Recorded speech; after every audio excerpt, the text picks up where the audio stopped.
पालघर जिल्ह्यात सुरू असलेल्या मुसळधार पावसामुळे शनिवारी 4 जुलैला सकाळी मनोरजवळील वाघोबा घाट परिसरात दगड आणि भले मोठे झाड रस्त्याच्या मधोमध कोसळल्याने काही काळ वाहतूक पूर्णपणे विस्कळीत झाली।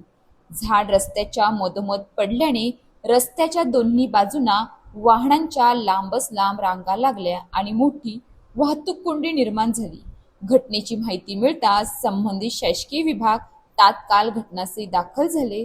मनोर पोलीस ठाण्याचे पोलीस धनराज चौधरी, मनोर पोलीस ठाण्याचे अधिकारी व कर्मचारी, अग्निशमन दलाचे जवान, वाहतूक शाखेचे अधिकारी व कर्मचारी तसेच चहाडे गावातील पोलीस मित्र उत्तम रावते आणि स्थानिक नागरिक यांनी तातडीने बचाव व रस्ता मोकळा करण्याचे काम हाती घेतले। सकाळी 10 वाजल्यापासून 11:15 वाजेपर्यंत सलग प्रयत्न करून रस्त्यावर पडलेले झाड, दरडीतील दगड व माती हटवण्यात आली। सुमारे 1 तास 15 मिनिटांच्या अथक परिश्रमानंतर रस्ता पूर्णपणे वाहतुकीसाठी खुला करण्यात आला। त्यानंतर दोन्ही बाजूंची वाहतूक सुरळीत सुरू झाली। वेळीच केलेल्या या तत्पर कारवाईमुळे मोठी दुर्घटना टळली। मुसळधार पावसाच्या पार्श्वभूमीवर घाट परिसरात दरड कोसळण्याचा धोका कायम असल्याने प्रशासनाने वाहन चालकांनी सावधगिरी बाळगण्याचे आवाहन केले आहे।